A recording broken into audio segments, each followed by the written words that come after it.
नमस्ते प्रणाम। हमरो वालन के छोट भाई सिंगर कृष्णा करे जा। आजकल ज्यादा जातिवाद होता, वही पे एगो हम गाना लेके आइल बानी। अगर वालन के अच्छा लगी तो प्यार दुलार जरूर देम। आई गाना के ज्यादा से ज्यादा शेयर करें। आई गाना के सुनल जाओ।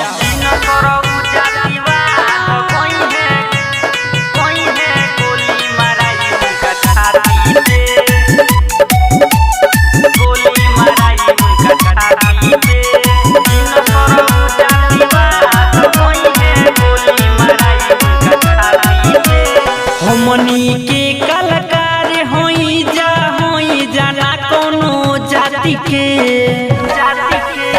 हमनी के कलाकार होई जा ना कोनो जाति के।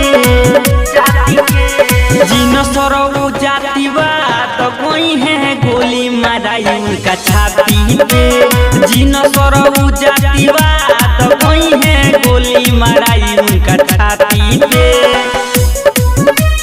गोली माराई उनका छाती पे। जिन सरऊ जातिवाद कोई है गोली माराई उनका छाती पे। जिन सरऊ जातिवाद कोई है गोली माराई उनका छाती पे।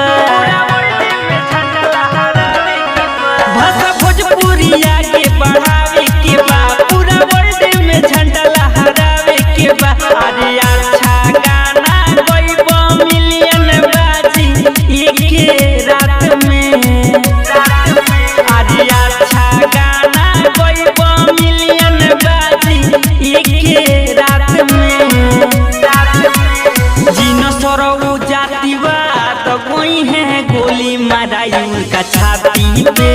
जिन सरऊ जातिवाद कोई है गोली माराई उनका छाती पे।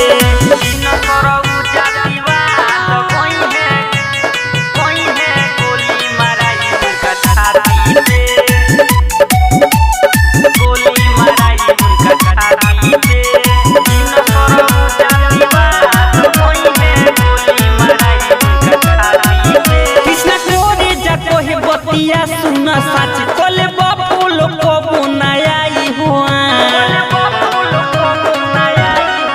कृष्ण कोरे जगो है बतिया सुन सच कोले बापू लोग को आई नया।